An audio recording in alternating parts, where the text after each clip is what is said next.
temos breaking news, decisão tomada por parte do Banco Central brasileiro. 0,25% de queda para para a taxa de juros, para a taxa Selic no Brasil. Vamos ao comunicado em tela. Então, eu vou trazer aqui essa comunicação oficial do Banco Central brasileiro. O Copom reduz para 14,25%. A taxa básica de juros no Brasil é que você vê agora na nossa tela. O Copom descreve o cenário da seguinte maneira: o ambiente externo permanece incerto em função da indefinição sobre os termos do acordo para o cessar-fogo, os conflitos armados no Oriente Médio e também as consequências do efeito já materializado destes conflitos até o momento. O quanto da guerra no mundo já virou inflação. O quanto do choque do petróleo, do choque de confiança entre as economias, já causou efeitos para o custo no Brasil e no mundo, é o que diz o Banco Central, com reflexo nas condições financeiras no Brasil e no planeta. Tal cenário exige cautela por parte de países emergentes, é o caso do Brasil, em ambiente marcado por elevação da volatilidade de preços de ativos e de commodities. Em relação ao cenário doméstico, o conjunto dos indicadores mostra a aceleração da atividade econômica no primeiro trimestre, com setores mais cíclicos voltando a desempenhar papel significativo. E o mercado de trabalho ainda com sinais de resiliência. O que o Banco Central quer dizer aqui? Que aqueles setores que são afetados normalmente pelas condições de juros, pelo custo do dinheiro, pela taxa Selic, estes voltaram a demonstrar crescimento, a aceleração. Problema para a condução de juros por aqui. Quer dizer que talvez os 15% não tenham causado o efeito esperado, mas claro, os dados de alta frequência, estes que são publicados mensalmente ou trimestralmente, podem demonstrar informações em desacordo muitas vezes. O Banco Central continua.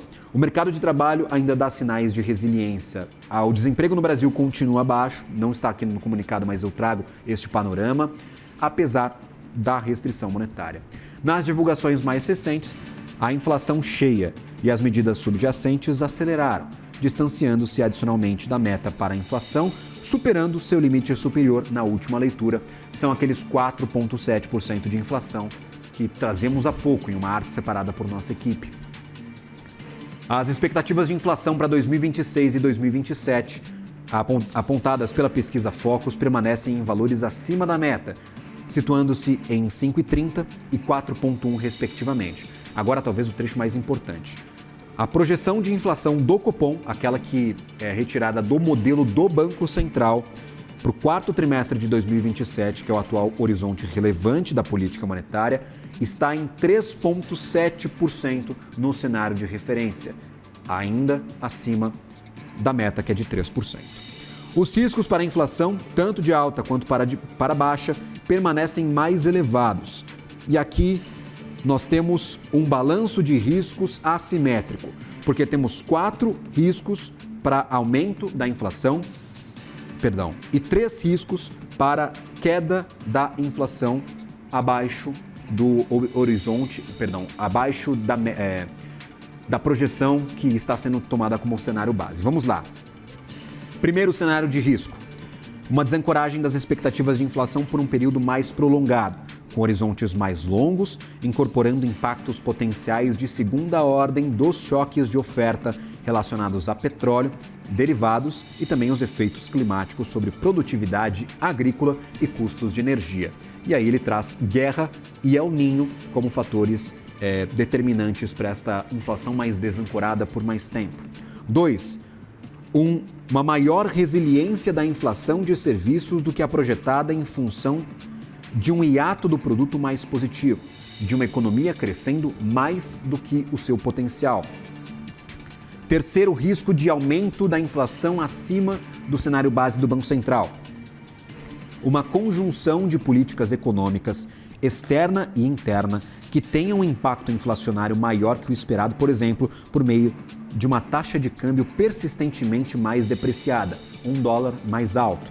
E quarto cenário, este é novidade: estímulos à demanda agregada, em particular ao componente de consumo, que tenham como resultado o crescimento da atividade econômica acima do produto potencial, enfraquecendo parte dos canais utilizados para a transmissão da política monetária. E aqui, na minha interpretação, na minha leitura, daqui a pouquinho teremos um especialista para falar conosco sobre este assunto. Ele dá voz a essa preocupação com os estímulos fiscais que neste ano, nos nossos cálculos da CNN, podem superar os 200 bilhões de reais de injeção de recurso na economia brasileira. Vamos agora para o cenário de queda da inflação, uma inflação menor do que o cenário base. Riscos. 1. Uma eventual desaceleração da atividade econômica doméstica mais acentuada do que o projetado, tendo impacto sobre o cenário de inflação. Uma desaceleração global mais pronunciada, decorrente dos choques de comércio e do petróleo. E uma redução dos preços de commodities com efeitos desinflacionários. É o caso do petróleo, que estava em $100 até 2 semanas atrás e agora já está em 78. Isso pode continuar a acontecer, trazendo aí uma desinflação. Não uma deflação, mas uma desinflação para a economia brasileira. Continuamos no comunicado. E esse é um ponto importante, tá? Salientemos. Um balanço de riscos assimétrico e faz muito tempo que não vemos essa assimetria. 4 riscos de alta para a inflação, 3 riscos monitorados pelo Banco Central Brasileiro de queda para a inflação. Seguimos no comunicado. O comitê segue acompanhando como os desenvolvimentos da política fiscal doméstica impactam a política monetária e os ativos financeiros. Reforça a postura de cautela em cenário de maior incerteza. Os indicadores correntes de atividade mostram recuperação em relação ao último trimestre. Mantêm-se consistentes com uma trajetória de desaceleração no acumulado deste ano. O cenário segue sendo marcado por expectativa desancorada, projeção de inflação elevada e pressões no mercado de trabalho. Nesse momento, as projeções de inflação apresentam um distanciamento adicional em relação à meta no horizonte relevante para a política monetária. Ao mesmo tempo, a incerteza dessas projeções permanece mais elevada que o usual, em função da falta de clareza sobre a trajetória dos condicionantes dos modelos de projeção analisados. Ou seja, tem muita coisa em aberto, os economistas estão tendo dificuldade para colocar os números nos seus modelos e descobrir qual vai ser ou qual deveria ser, nas suas projeções, a inflação para daqui a um ano, no horizonte relevante, para daqui 2 anos, 3 anos e assim por diante. Na avaliação do comitê, o grau de restrição acumulado pela política monetária permite diferentes trajetórias de taxa de juros compatíveis com a convergência da inflação para a meta. Os modelos de projeção, utilizando essa teoria de taxa básica de juros entre os seus condicionantes, estão sujeitos à incerteza acima do usual na conjuntura.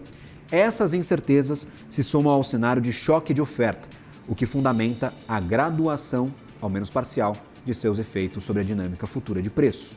Nas simulações, a trajetória da política monetária necessária para garantir a convergência da inflação à meta implicaria que as taxas de inflação projetadas a partir do horizonte relevante vigente na próxima reunião estariam situadas abaixo da meta.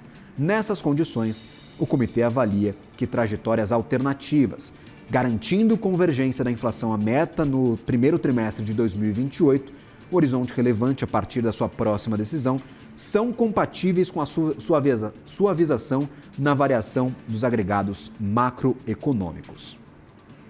O comitê julgou apropriado, nesse momento, dar sequência ao ciclo de calibração da política monetária, reduzindo a taxa básica em 14,25. No cenário atual, caracterizado por forte aumento de incerteza, o comitê reafirma serenidade e cautela na condução da política monetária, sem prejuízo para o seu objetivo fundamental. Essa decisão também implica a suavização das flutuações do nível de atividade econômica e fomento ao pleno emprego. Votaram por essa decisão todos os diretores, então temos decisão unânime novamente.